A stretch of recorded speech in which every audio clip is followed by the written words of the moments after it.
Well, I lost battery power there. I had to change the battery, so if the camera moved, it might be a good place to start on phase part 2, because this video is becoming longer than I expected.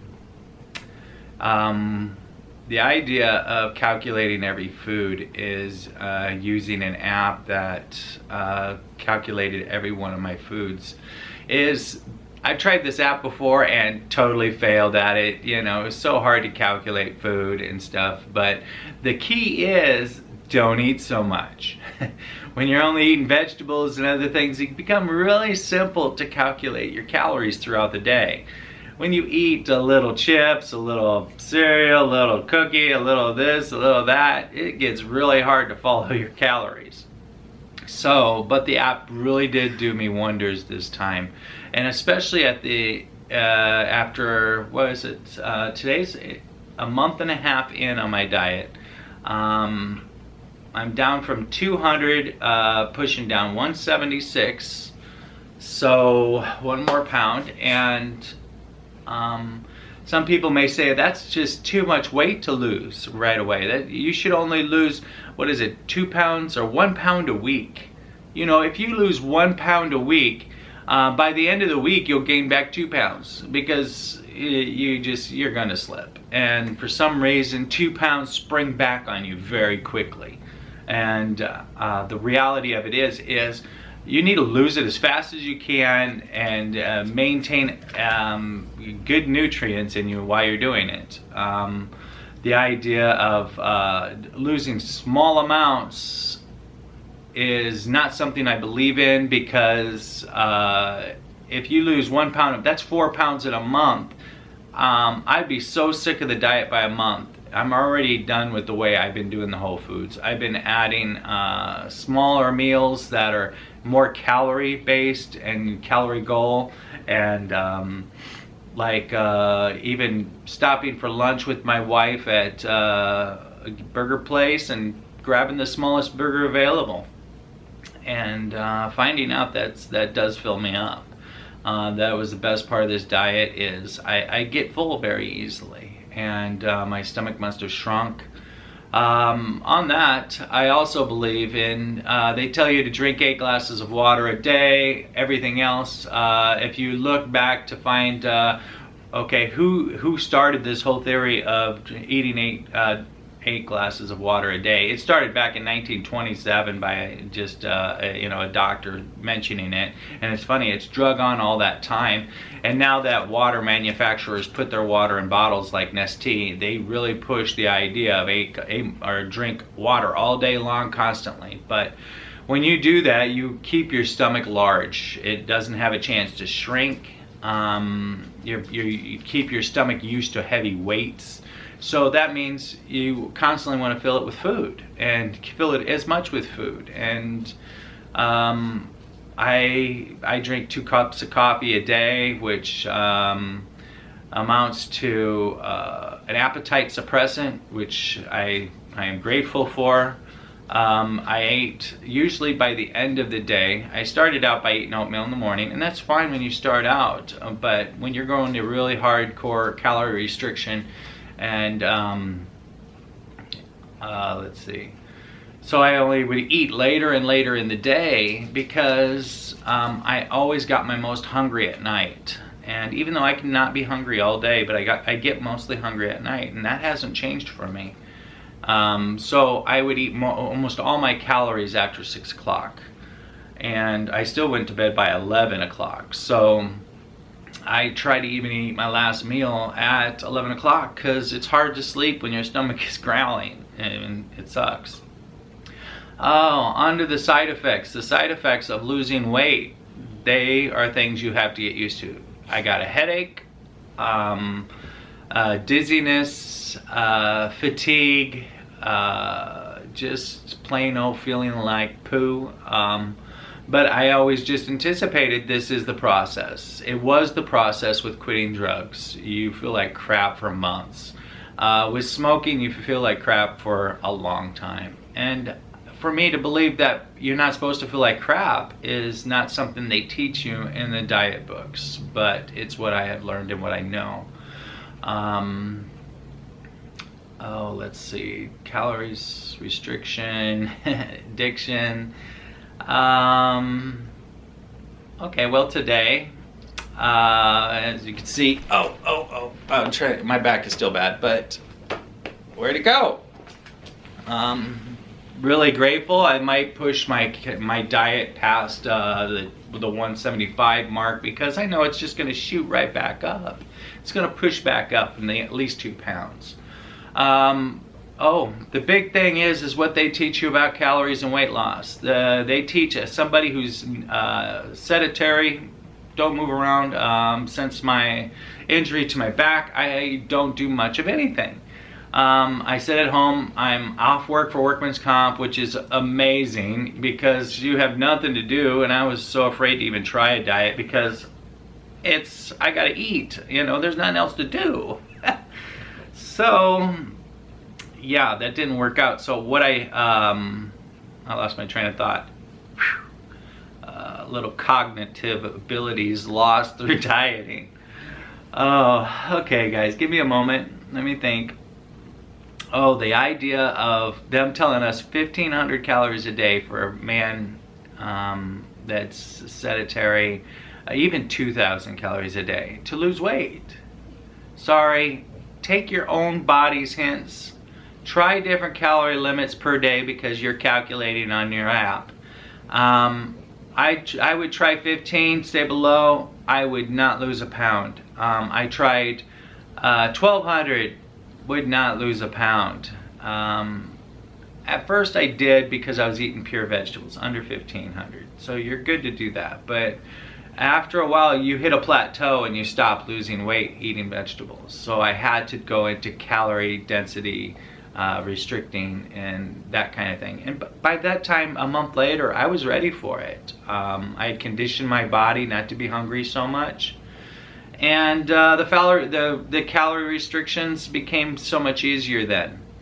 But what I found is if I'm not under 1,000 calories, even more around 800 calories or less a day, I would not lose any weight. But when I would drop below that mark, I could lose up to a half a pound a day, or even a pound a day if I'm lucky.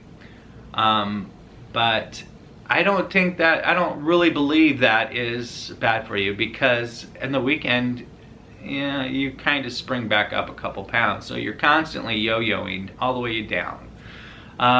Really force yourself not to lose your gains on the weekend. Now that I'm getting to the end of this and I'm starting to learn, okay, the next step is maintaining. We'll just have to see how that goes from there. I don't plan on changing my eating style. A lot of my eating style today is literally no meat, no cheeses, eggs. Well, that's my one vice. I love eggs and bacon on the weekends. But I did put it down to 1 egg, 1 slice of bacon, and 1 slice of rye bread, which is, that's where my calories can jump back up for the weekend. And we usually end up going out to eat, and if you go out to eat, it's 1,000 calories, period. If you're lucky, it's always even more. So, in the beginning, don't go out to eat.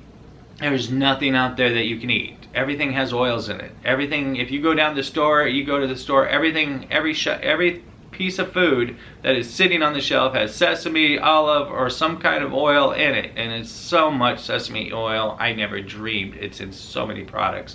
So many people are blaming sugar.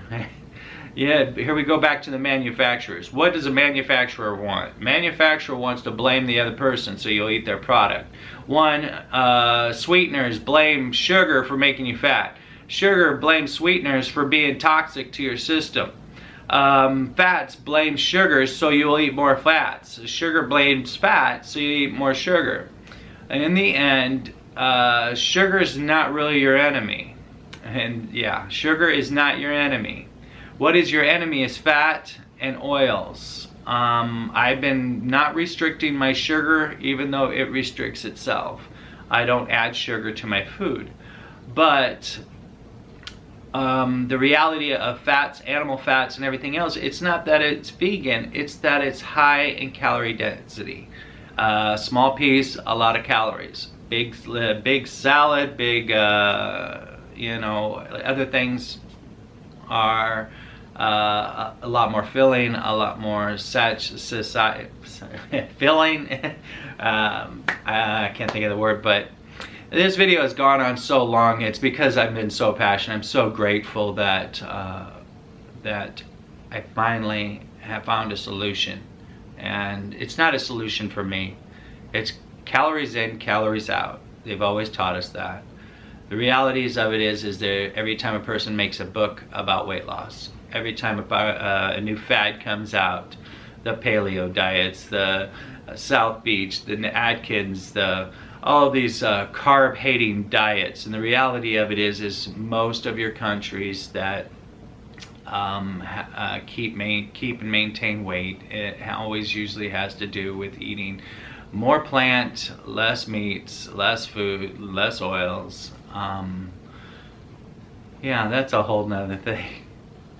Let's see, I think I covered everything I wanted to cover in this video, and I just hope that this may help one person. I know I don't get many views at this point. I just am out there to do what I can to help the next addict, and the reality of it is food addiction is harder to beat than my meth addiction was. It was harder to beat than my cigarettes was. So the reality of us not believing that it's not an addiction, and all of our dealers are in every grocery store, and in every grocery store they are telling you it's your fault. You don't get out and exercise, while they pump the bad food into you. While our schools sit there and blame your children for not getting out and exercising, while they pump our children full of calories at lunch times. Then you pump them full, and now they even feed them breakfast where they pump them full of more calories. The reality of it is we're fat because we eat too many calories.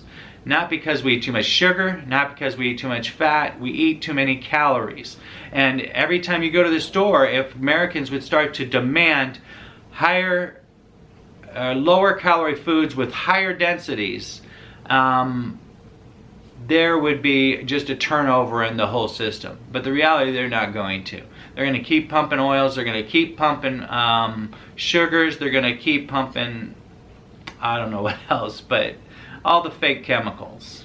The reality of it is you and your children are fat because you put in too many calories a day. It's not because you exercise. I didn't exercise at all because exercise makes you hungry. Oh boy, that's a whole nother thing. But don't let them continue to make you feel guilty for not exercising enough, for not moving enough. The reasons why is all these want to push you away from how bad their food is and making you the enemy. That is what these million-dollar industries are doing, is they're constantly pushing the blame off onto somebody else. No longer feel guilty, no longer feel ashamed. You are being attacked from all sides. And I just want you to know you're not alone. There's others like us on YouTube. There's just too many choices, too many diets, and the plant-based diet is the only way that I have found to get off and maintain and feel good, and finally starting to feel healthy, and finally starting to gain energy, and the period of addiction is subsiding. Sorry, and my dog was going to knock over the camera. The period of addiction is subsiding. Same as it was with my drug addiction, same as it was with my cigarettes. It takes 2 to 6 months to start to feel fully normal after an addiction. And food is the same thing. Most people quit because they don't feel good. People quit because, oh, I feel I got a cold or I'm sick. And yeah, addictions love to make you feel those ways, and your body is fighting back. But the idea is you can't give up. You can never get to the other side of addiction unless the idea of something greater is stronger than the idea of staying the same. my idea for drug addiction is, my idea greater was, I was losing my family and I didn't want to lose that. So they became greater than drugs. My idea of cigarettes is because I was choking and gagging all night long, and I chose to be able to sleep instead of cigarettes. With food, it finally got to the point that I would have to start taking medication, and I want to be there for that family that was recovered after my drug addiction. And I want to be there for as long as I can to make as much amends as I can. And to do that, I had to change the way I eat, and it lost its power for something greater. So guys, know that you're loved. Know that there's a power greater than you that can help you. In my name, in my case, it's Jesus Christ. And there goes my phone, so that's my wife. I gotta go. Love you. Good luck. Comment, like, all that stuff below.